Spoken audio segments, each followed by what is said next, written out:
At my father's funeral, while the room sat in heavy silence, heads bowed and hands folded, my brother leaned in close and whispered something that made my blood run cold.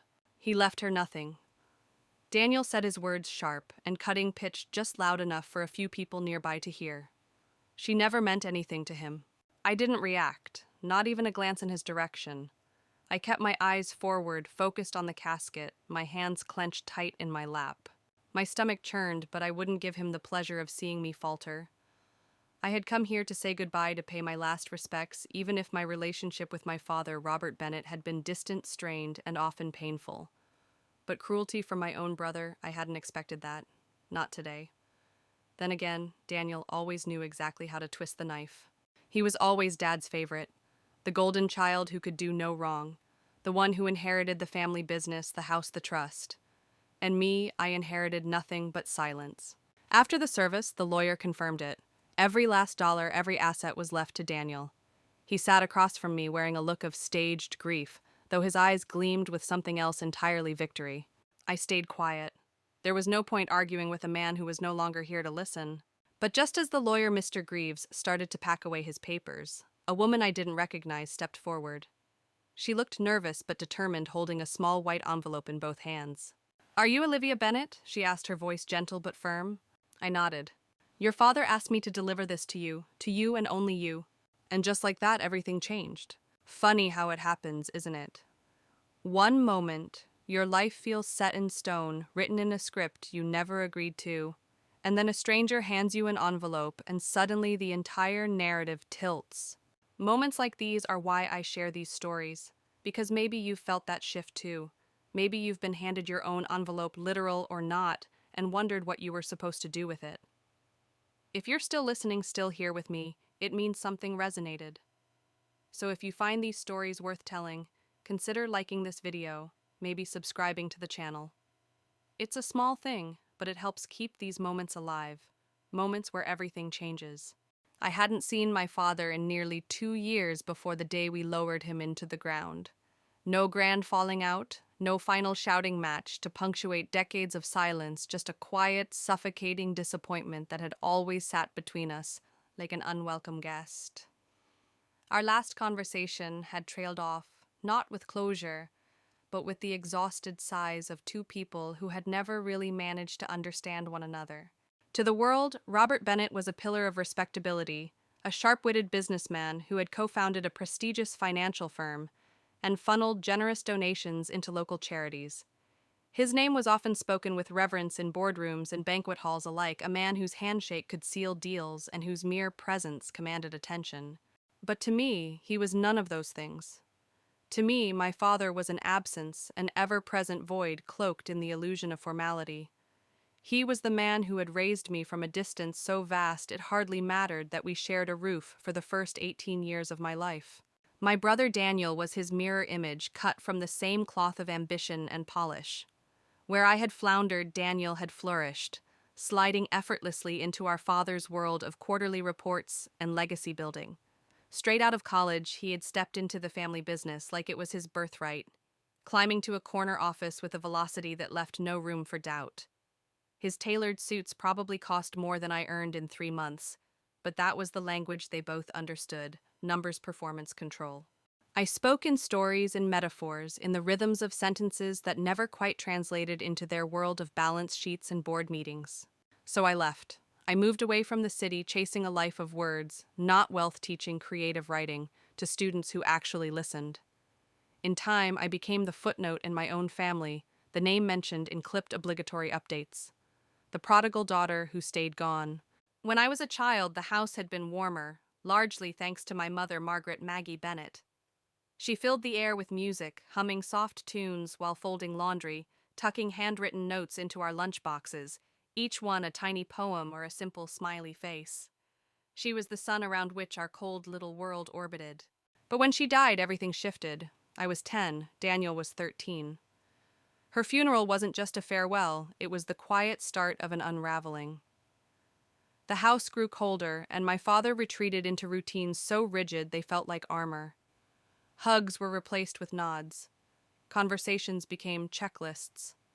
Daniel adapted, slipping into his new role with ease. I didn't.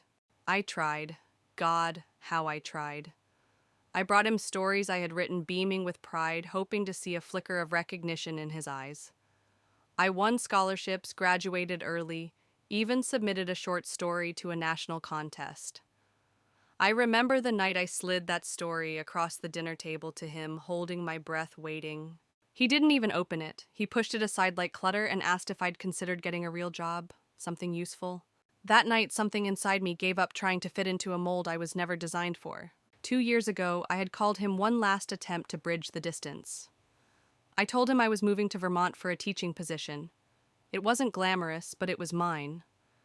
There was a pause, long and heavy, before he said, "So you're still running from responsibility?" I had answered quietly, "You don't know who I am." His reply was simple and sharp, "Maybe I don't want to." That was the last time we spoke. So when I stood in the church that day, surrounded by people draped in dark suits and practiced sorrow, I wasn't sure what I was supposed to feel. There was grief, certainly, but it came tangled with resentment, guilt, and a hollow ache for something I had never truly possessed.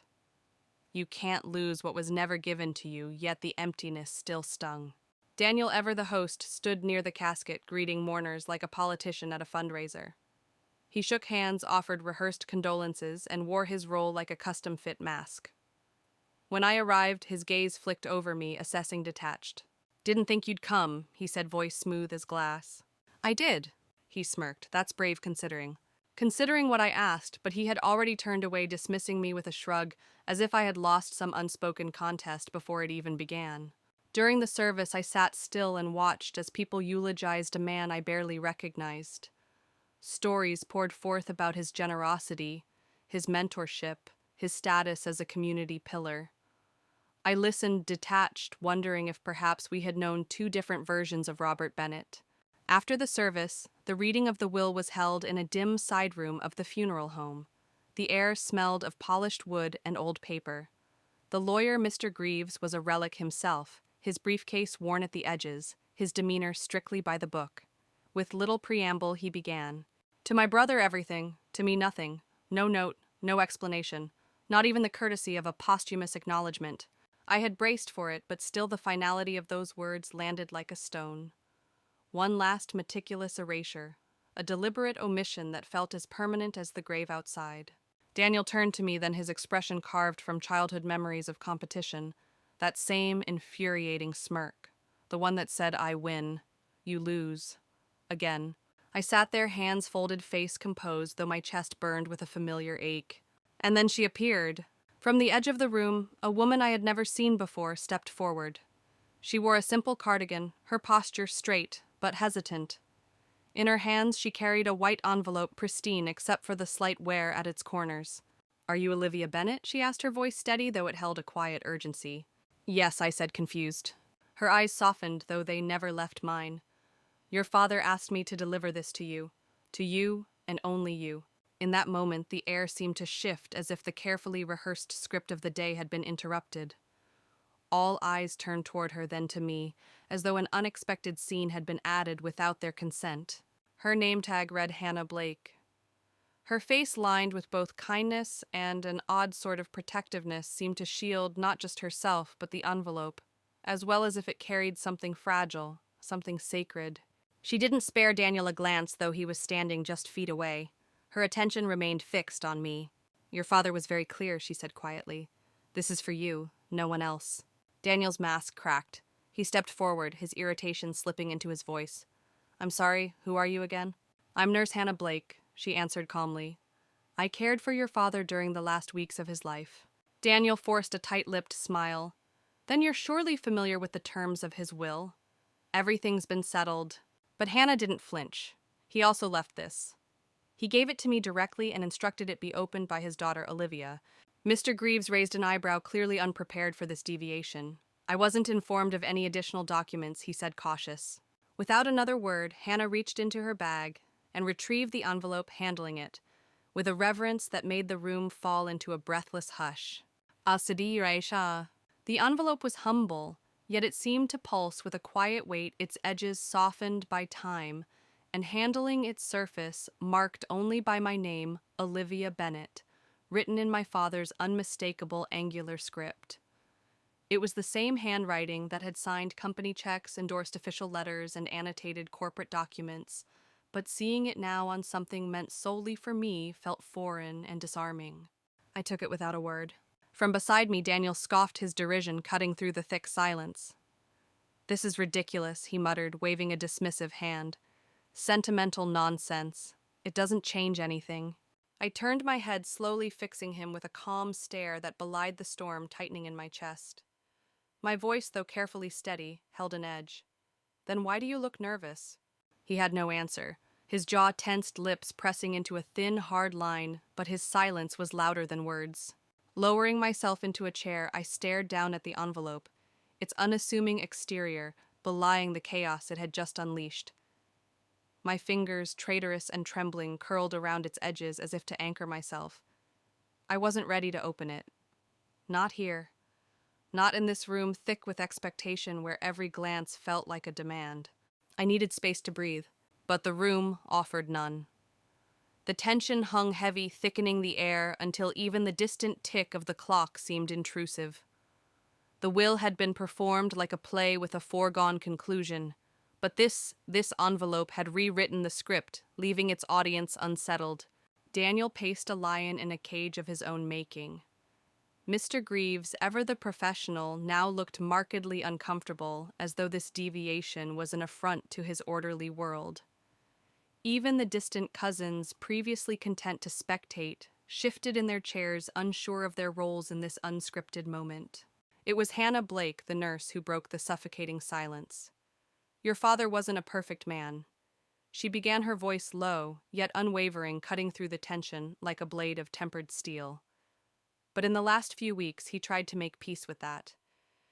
He spoke of you often, Olivia, not of your shortcomings, but of your strength. He said he wished he'd seen you sooner." The words landed like foreign objects, unfamiliar and ill-fitting. I blinked, absorbing them with a skepticism honed by years of being unseen. This didn't match the man who had skipped recitals, forgotten birthdays, and chosen overtime over family dinners. And yet, here she stood, this stranger, holding pieces of him I had never been offered. Daniel bristled, his composure fracturing. "Whatever's in that letter has no legal standing. The estate is already transferred." I met his challenge with quiet defiance. "I don't care about the estate," I said, though even as the words left my lips, I felt the sting of their partial truth. It was never about the money, not really, but about what it represented: recognition, inclusion, proof that in the end I had mattered to the man who had always kept me at arm's length. Mr. Greaves cleared his throat, his tone measured but cautious. "Technically, anything beyond the will cannot alter the division of assets. However, if there is documented evidence of a final wish, especially corroborated by a medical witness, it could introduce complications." Daniel's gaze snapped to him, sharp with accusation. "You're a lawyer. You should know better than to entertain this." Unfazed, Greaves straightened his papers with deliberate care. "I am also an officer of the court, Daniel, and if there is video or signed testimony, it merits review." Hannah reached into her bag once more, her movements unhurried, deliberate. "He asked me to record something," she said. "He couldn't physically sign a new document, but he wanted his words preserved. He said, 'They'll believe it if they hear it from me.'" My heart drummed loudly in my ears. The envelope felt heavier in my hands, its weight no longer symbolic but tangible, as if carrying the full gravity of a man's belated reckoning. My father had never been one for sentiment, yet here in his final days, it seemed he had tried to speak in a language I could understand. I drew a breath. "I want to open it alone." Daniel's eyes rolled skyward. "Of course you do." I faced him not with anger, but with a clarity I hadn't felt in years. This isn't for theatrics. I need to hear what he was trying to say, and I won't let your bitterness drown that out. He said nothing, only turned away, his shoulders rigid with frustration. Clutching the envelope, I rose each step away from that stifling room, feeling like a reclaiming of space, of breath, of self. As I crossed the threshold into the garden, the noise of the funeral home faded, replaced by the soft trickle of a nearby fountain and the rustling whisper of wind through leaves. Here at last was quiet. I settled onto a wooden bench, its surface cool beneath me, and let my fingers trace the envelope's worn edges. The paper was softer than I'd expected, as though handled many times, perhaps rehearsed, perhaps regretted. My father's handwriting, sharp, precise, unyielding, stared back at me, his name spoken in ink after years of withheld words. For so long I had convinced myself that I needed nothing from him. Not his love, not his approval, not even his acknowledgement. But sitting there, the truth unraveled easily. I had always needed this moment, this chance, however late. Carefully I opened it.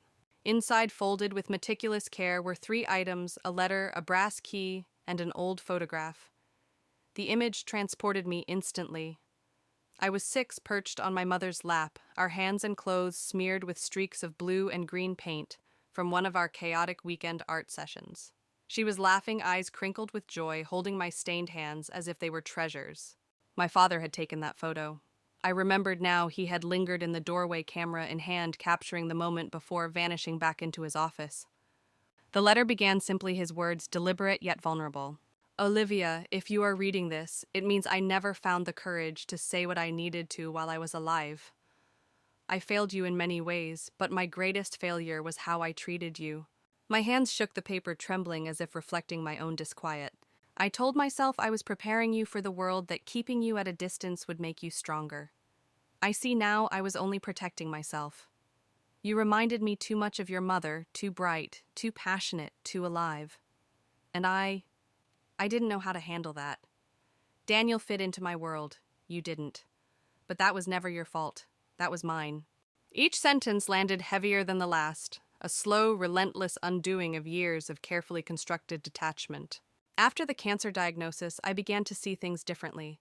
I started writing letters, watching old home videos, rereading the stories you sent. I kept them all, Olivia, even the ones I pretended not to care about. Your first published piece still sits in the drawer of my study. I've read it more times than I can count. Tears blurred the ink, but I kept reading every word, a fragile bridge across the chasm we had built. The key is to the cedar chest in my study closet. Inside, you'll find your mother's journals, her paintings, and my own attempts at apology.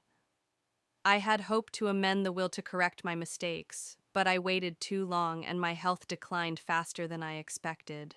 Still, he had asked Nurse Hannah to help him record his final wishes. It wasn't a formality. It wasn't a plea for forgiveness. It was a quiet, belated attempt at truth. His words, now inked in his firm, deliberate hand, carried no grand gestures of inheritance, no declarations of money or property, but instead something far heavier. You were never a disappointment, Olivia, he had written. You were the part of me I wish I had been brave enough to embrace. I'm sorry, I love you. Dad. I read it once, stunned, twice, breathless. The words pressed into my chest with the weight of an anchor, yet at the same time they loosened something tightly wound within me. Years, no decades of carefully constructed armor began to crack, flaking away with every line of his confession. It wasn't redemption, not even close. The long silence between us could not be undone by a few pages of ink. But still it was something, it was real. And in that moment, real was enough. In my palm, the brass key had grown warm, absorbing the tremble of my fingers. I knew immediately where it belonged. The cedar chest in my father's study, a fixture in the house, quietly imposing, locked and unexplained. I had once asked about it when I was 13, my curiosity promptly dismissed with a flat explanation, just old files. I never asked again. I stood casting a final glance back at the funeral home, where Daniel was no doubt still locked in argument with Mr. Greaves, clinging to his obsession with control, desperate to remain the victor in a game whose rules he had always dictated. But this was no longer his game to win. The envelope, the key, the letter, they were mine. As I walked to my car, my heartbeat was not a thundering of fear, but a steady, insistent rhythm pulling me toward something inevitable. Whatever secrets lay inside that cedar chest, they weren't figures on a ledger or corporate contracts. They were fragments of a family, long fractured pieces of my father, my mother, and perhaps of myself. This wasn't about reclaiming an inheritance. It was about reclaiming a history that had been kept from me. A voice I had long believed was silent, now calling to me through time-worn paper and brass. I didn't stop by the cemetery. I didn't make appearances at the reception where condolences would be offered with tight smiles and ulterior motives. I had no words left for Daniel or the others who circled my father's estate like vultures. Instead, I drove straight to the house. The Bennett estate stood at the end of its long, winding driveway, untouched by time. The gray stone facade loomed as it always had, with its white shutters and sharp judicial corners resembling a courthouse more than a home, a fitting monument to the man who had presided over our family with the same detached authority. The porch groaned beneath my footsteps as I approached the familiar creak, stirring memories I had long tucked away. The key turned in the lock, the door giving way to a house suspended in sterile perfection. The furniture sat poised, as if staged for a magazine spread lifeless and cold. Yet my feet knew the way. My steps carried me to the study, as they had so many times before, though rarely beyond the threshold. That room had been a sanctum, a vault sealing away the man behind the title. Even after I had grown, even when I had ceased asking questions, the door remained shut. But today it opened. The scent hit me, first cedar and aged paper laced with the faint musk of leather-bound books. His desk was immaculate, each item aligned with mathematical precision. The walls bore the usual testaments to his legacy-framed degrees, newspaper articles lauding his business acumen, accolades for achievements that had never included a daughter's name. And there beneath the window sat the cedar chest, unmoved, untouched, until now. I knelt, my fingers finding the brass key, its coolness a stark contrast to the warmth of my grip. The lock yielded with a soft click, a sound so gentle it felt almost reverent. Slowly, deliberately, I lifted the lid. Inside was not the cold repository of forgotten files my father had once claimed. Instead, it was a vault of memory, layers of folders, rolled canvases, photo albums stacked with careful precision.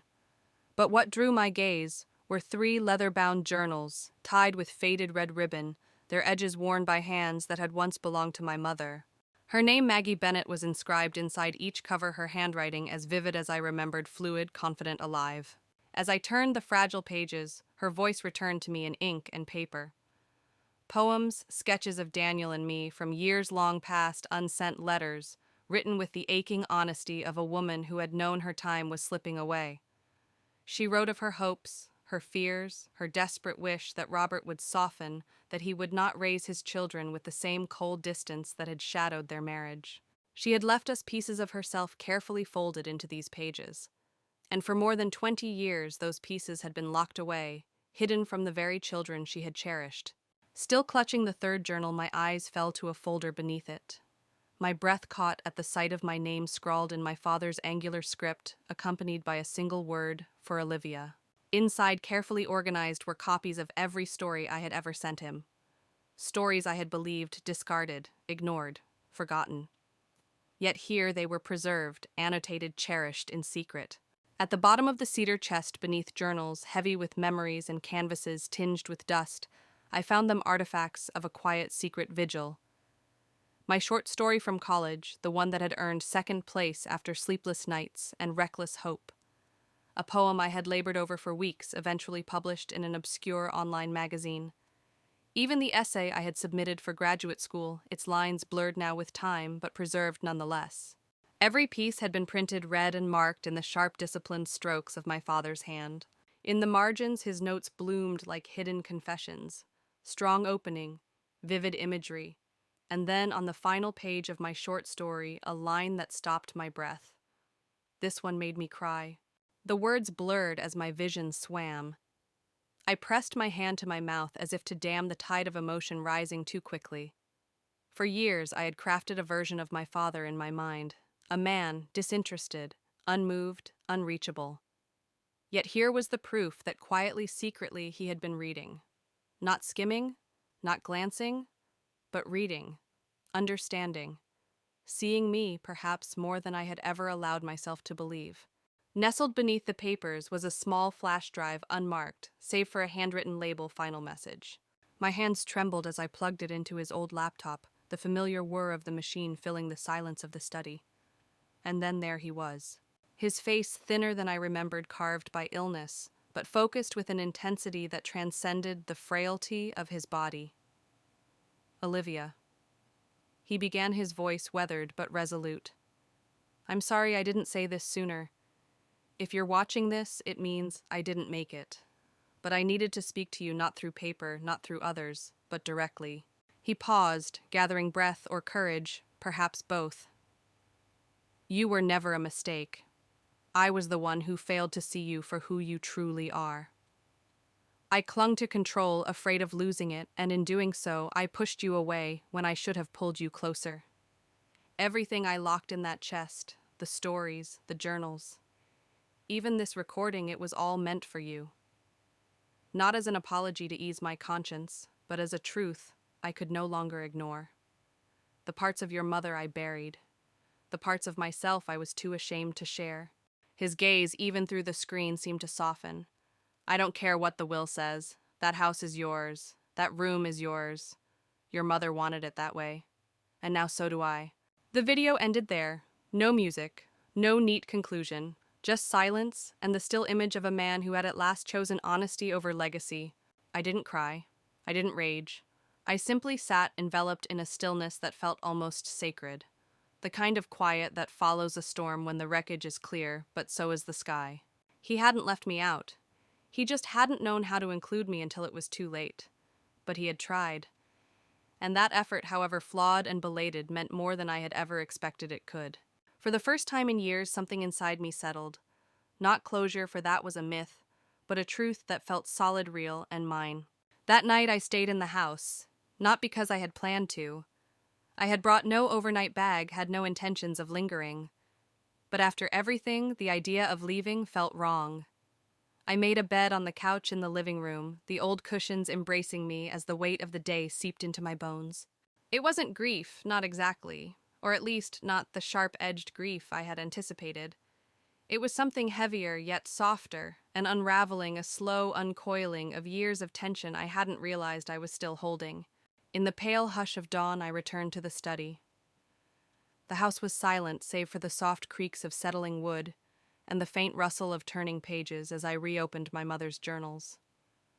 Her voice, vibrant and fearless, filled the room. She wrote with wit, with fierce love, with an aching honesty that seemed to echo my own thoughts. She had feared for us, worried how Daniel and I would manage without her warmth. In one entry, her plea was heartbreakingly simple. Make sure Olivia knows she matters. Perhaps it had taken him too long. Perhaps the damage was already done.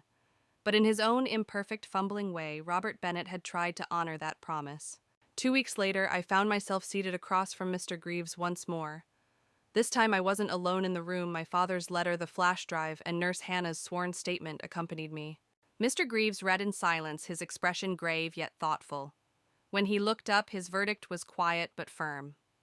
There's enough here to challenge the existing will, especially with the video. Since the house hasn't officially transferred to your brother, we can file a claim. Predictably, Daniel was less than pleased. His response came swiftly, a curt message funneled through his attorney, accusing me of exploiting sentiment and tarnishing our father's wishes. I didn't reply. I didn't need to. The truth had already spoken for itself. The legal process, as expected, was slow, cumbersome, and steeped in formalities. But when the dust finally settled, I kept the house. I let Daniel have the rest, the money, the company, the accolades. He could stay in his world of balance sheets and boardrooms. What I had gained was something he would never understand. The legacy my father left me was not found in dollar signs or deeds. It was in understanding, in regret, in the quiet, deliberate choice of words over wealth, in that small, elusive word he had never spoken aloud until now, love. I transformed the study into a writing room, not just for myself, but for others. Twice a week, I opened the space to young writers, dreamers without a place to be heard. We read my mother's stories. We painted. We shared words that felt too raw for classrooms. In that room, something fragile but alive took root. One afternoon, as sunlight pooled lazily through the windows, I discovered a folder I had somehow missed. It had slipped beneath the cedar chest's other contents, hidden from sight. Inside were letters, dozens of them written by my father but never sent. Some bore my name. Others were addressed to no one, mere fragments of thought, of self-reckoning. They weren't eloquent. Many were disjointed, clumsy, even painful in their honesty. But they were real. And in them, I saw a man who in his final months had struggled to understand not only who he had been, but who he had hurt. That was what I never expected. Not just the apology, but the effort, the quiet, relentless effort to break through the silence he had spent a lifetime constructing. He could have left this world with the same detachment he had worn like armor, but he didn't.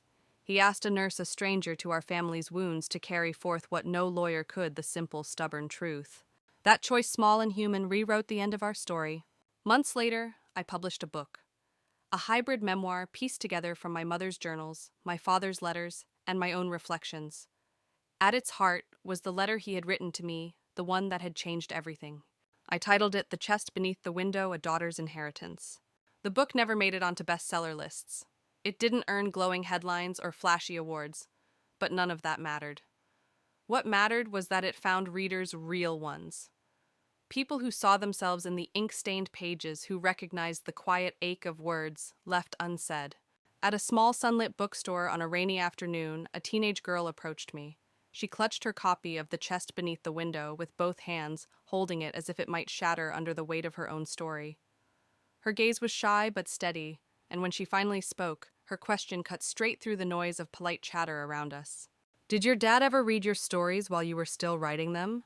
For a moment, I simply looked at her, surprised by the innocence of the question, by how easily it found the softest part of me. The answer hovered in the air, simple, yet weighted with all the years between then and now. "He did," I said, my voice soft, just not when I needed him to. She nodded, not with the casual understanding of politeness, but with the solemnity of someone who knew exactly what that meant. In her eyes, I saw the reflection of a younger version of myself, waiting, hoping, learning to live with the silence. That was the truth of it, wasn't it? Some people never find their way back. Some never even try.